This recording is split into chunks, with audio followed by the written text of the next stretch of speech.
प्रदोष के दिन प्रदोष काल में जलाया गया दीप, प्रज्वलित करा गया दीप 5 स्थान पर फल देता है। प्रदोष के दिन प्रदोष काल में लगाया गया दीपक 5 स्थान पर फल देता है। पहला स्थान, अगर हमको या हमारे परिवार में किसी को काल सर्प दोष है तो हमारा प्रदोष का लगाया गया दीपक कहीं पूजन मत कराओ, वो दीप जलाने से ही काल सर्प दोष समाप्त होता चले जाता है।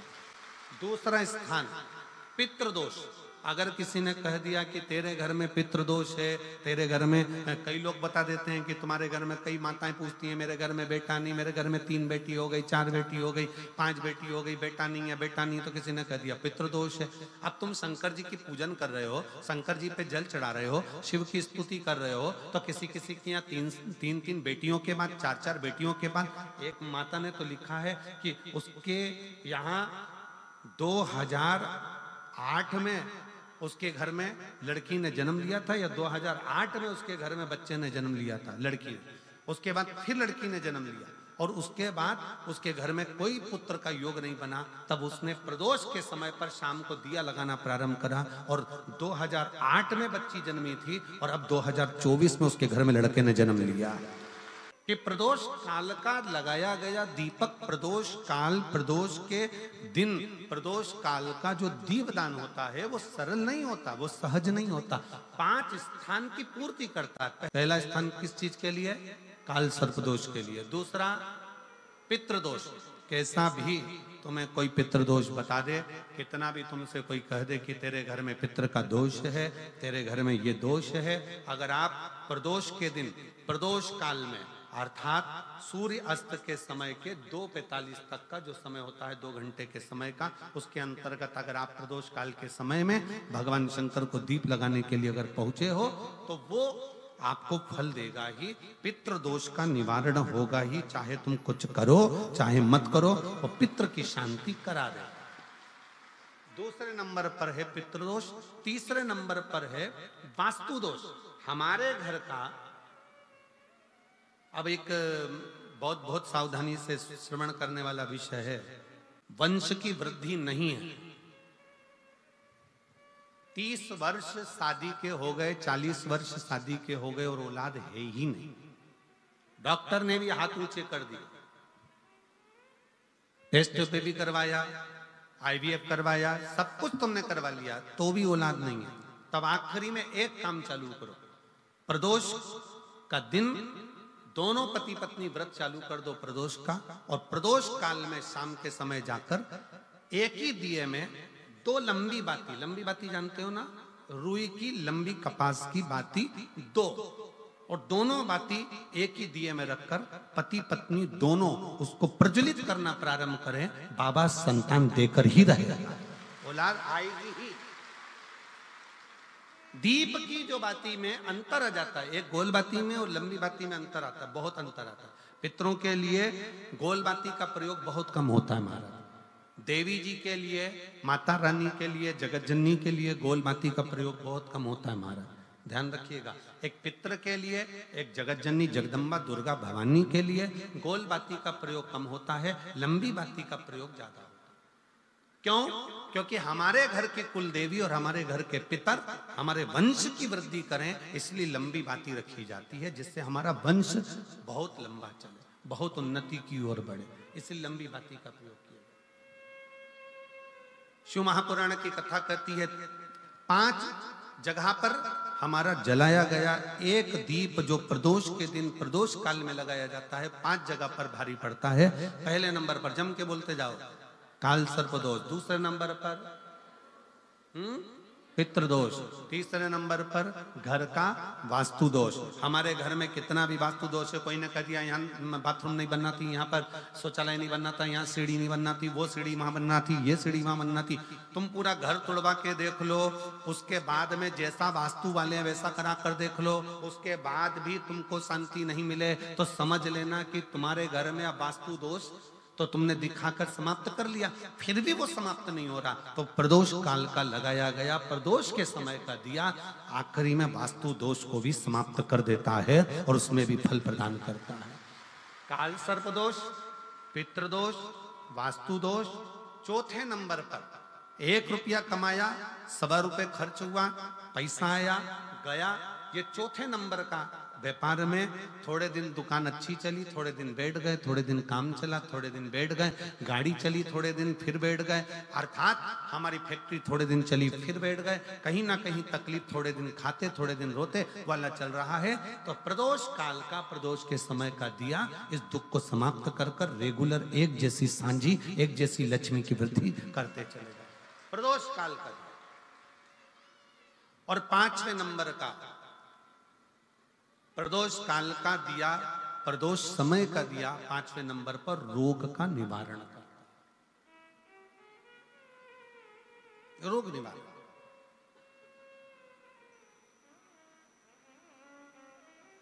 ये 5 स्थान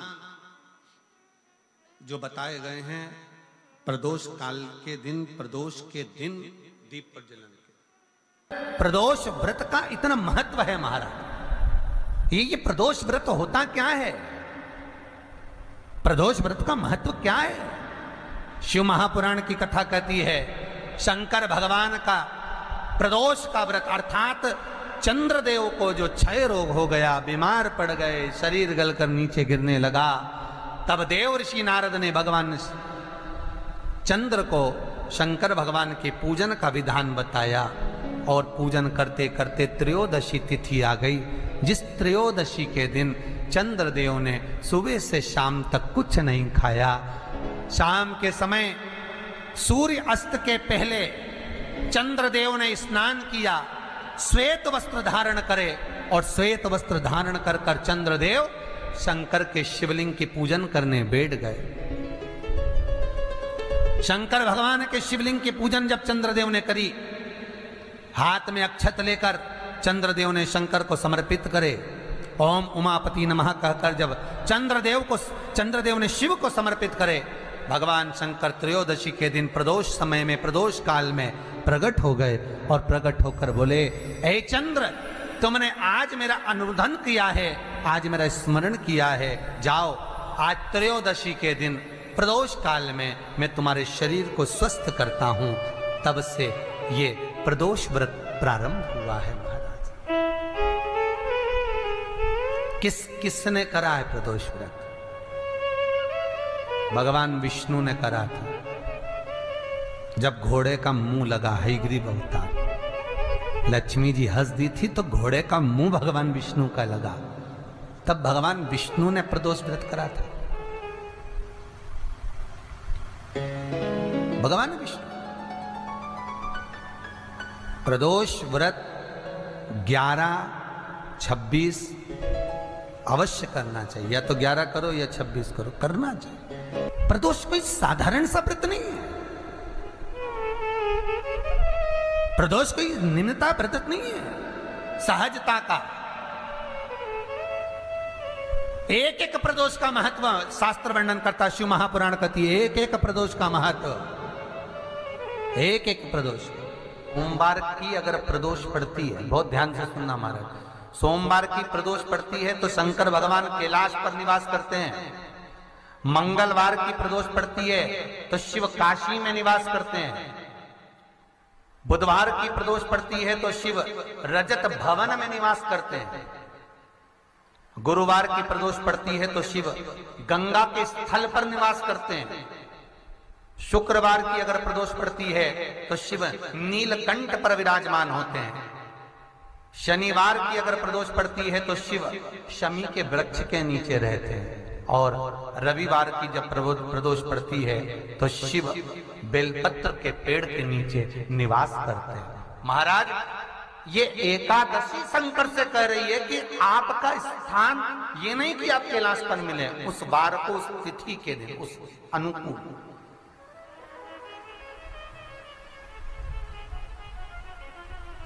हमारे यहां कहते हैं सोमवार की जो प्रदोष पड़ती है वो इच्छा पूर्ति करती है।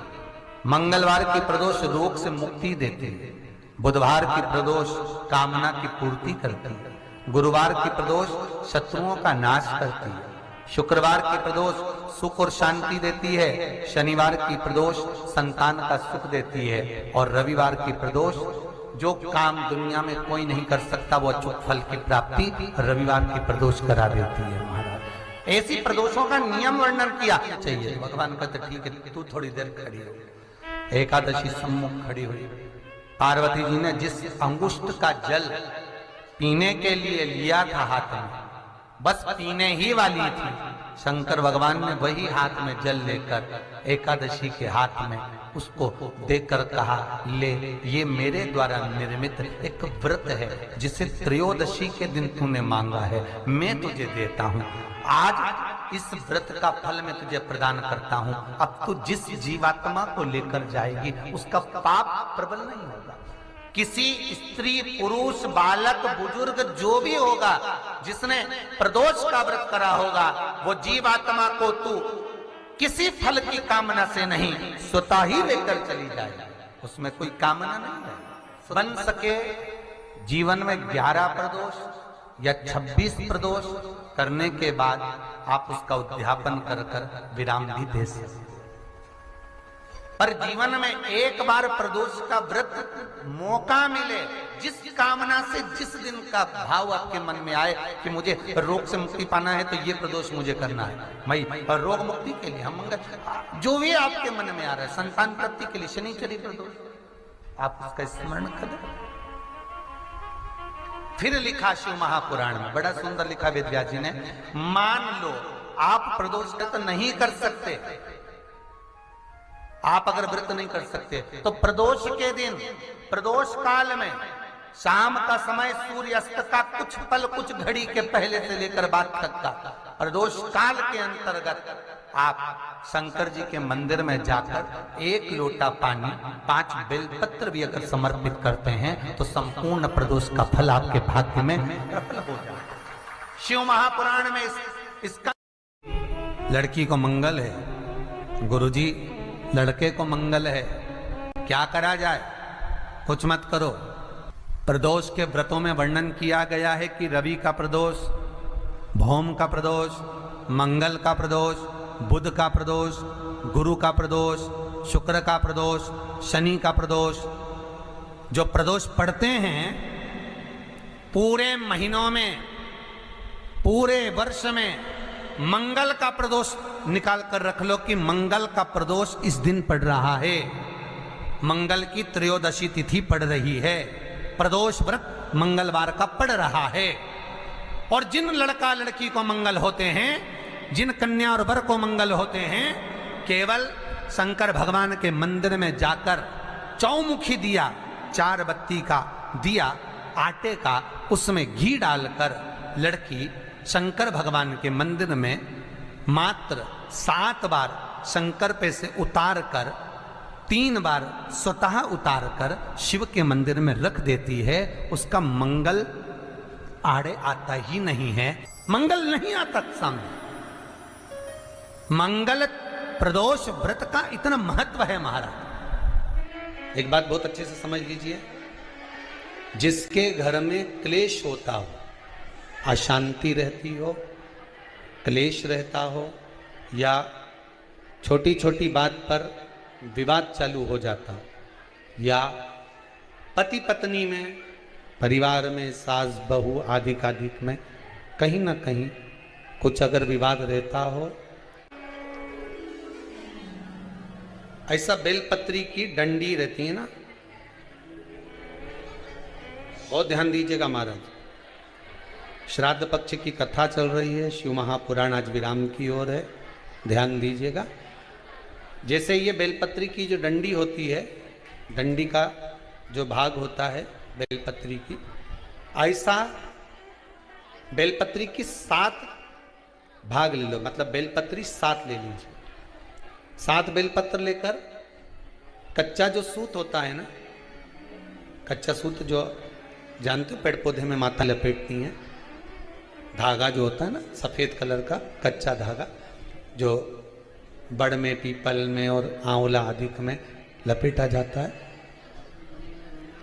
कच्चा सूत, उसको शंकर भगवान और माता पार्वती का स्मरण कर कर नंदी के, जो नंदी होता है, नंदी के राइट भाग में, नंदी का एक पांव ऊंचा होता है। आपने देखा होगा आगे का पांव ऊंचा होता है, बैठते समय नंदी का एक पांव ऊंचा, एक पांव नीचे की हो जाता है।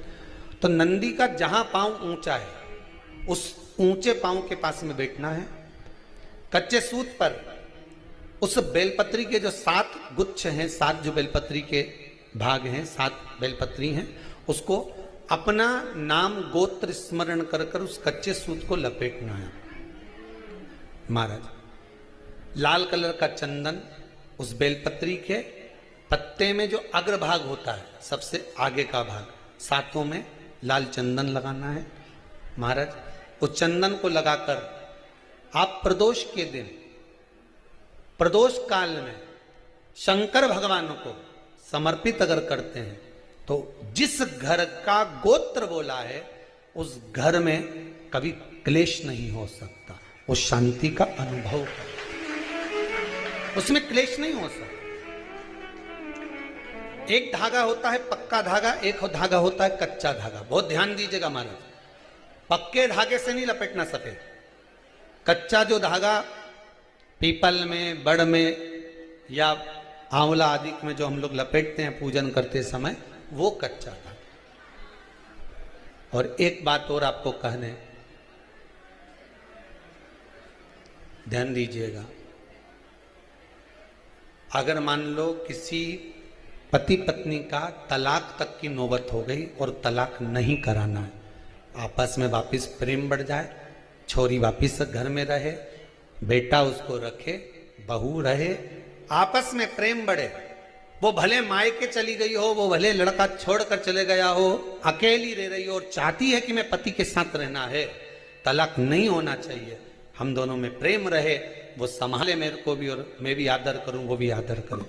तो मेरा निवेदन है, कच्चा जो सूत होता है, कच्चा जो धागा होता है, नंदी के ठीक पीछे बैठकर कोई साथ में आपके परिवार का कोई व्यक्ति चले जाए और हस्तकमल को, जिसको अपने परिवार में वापिस रहना है, उस स्त्री हो या पुरुष हो, दोनों में से कोई भी नंदी के पीछे बैठकर, सोमवार की जिस दिन अष्टमी पड़े उस दिन नंदी के पीछे बैठकर हाथ को ऐसा बंद करना है, हाथ में एक बेलपत्री रखना है, सीधी सीधी बंद कर कर 7 बार उस हाथ पर कच्चा सूत लपेट देना है, उस सूत को वापस निकाल लेना है, बेलपत्री के साथ, बेलपत्री के साथ में, और बेलपत्री को तो अपने पास में रखना।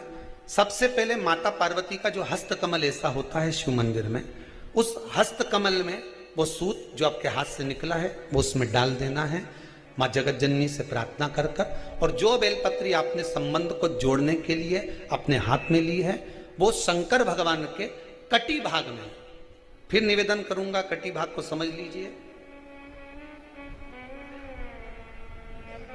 ये शिवलिंग रखा है, जहां पर शंकर भगवान का शिवलिंग, माता पार्वती जी के हस्त कमल पर जो शिवलिंग रखा है, ये भाग कटी भाग कहलाता है। इस जगह पर जहां शंकर और पार्वती का मिलन हुआ है, उस जगह पर उस बेलपत्री को रख देना है। महाराज ज्यादा से ज्यादा 3-4 महीने लगते हैं, दोनों में वापिस प्रेम बढ़ जाता है, दोनों एक हो जाते हैं। तलाक तक बात चल भी रही हो तो वो तलाक समाप्त हो जाता है, प्रेम, करुणा, आसक्ति, स्नेह बढ़ जाता है। संबंध टूटने की कतार पर एक बार माता पार्वती को समर्पित तो करो अपना संबंध कि मां अब तुझे नहीं भाना। माना मैंने अपशब्द कह दिया होगा, माना मेरी गलती होगी, थोड़ी गलती उनकी भी होगी, पर दोनों की गलती है मां, अब इस संबंध को तुझे निभाना। जब कच्चा सूत माता के हाथ में रखो तब माता को विनती करना, इस संबंध की डोरी अब तेरे को दे दी, दीन बंधु दीनानाथ मेरी डोरी तेरे, अब ये डोरी मैंने तुमको दे दी है, अब ये संबंध आपको निभाना है, अब ये संबंध मेरा। एक प्रयोग जरूर कर कर देखना, जिस दिन घर में क्लेश हो रहा हो, भाइयों में आपस में झगड़ा हो रहा हो, देवरानी जेठानी में झगड़ा हो रहा हो, सास बहू में झगड़ा हो रहा हो और शांति हो ही नहीं रही, बहुत प्रयास कर लिया तुमने कि शांति नहीं हो रही, तो प्रयास करो, प्रदोष के दिन एक बेलपत्र लीजिए,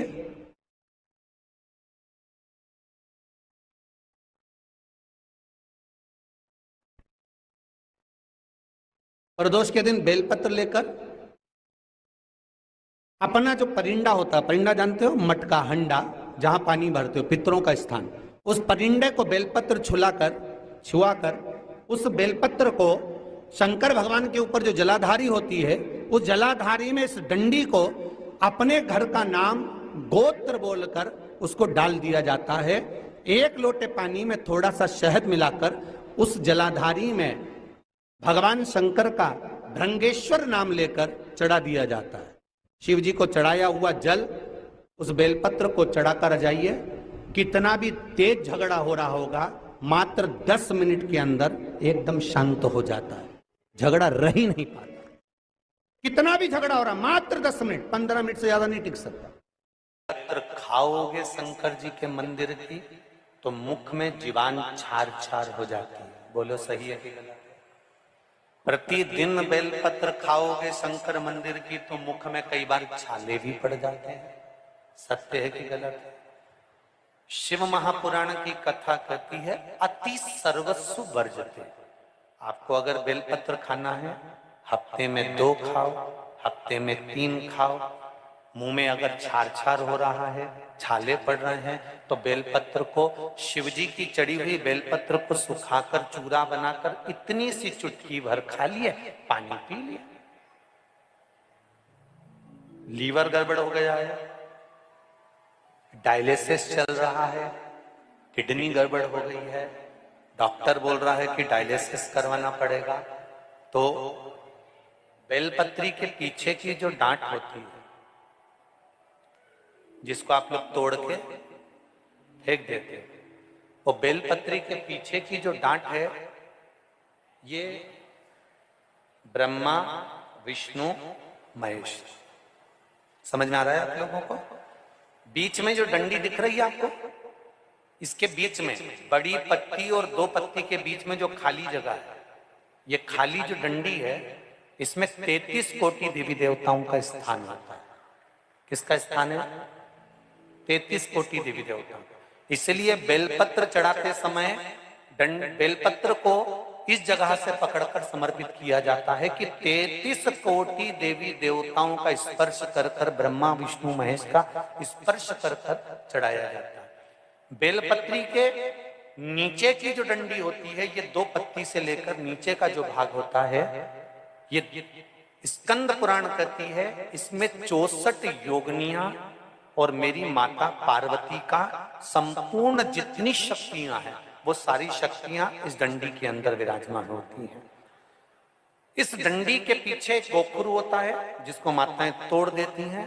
वो जो टूटा हुआ गोखरू रहता है, उसमें भगवान शंकर के प्रत्येक गण का भाव रहता है।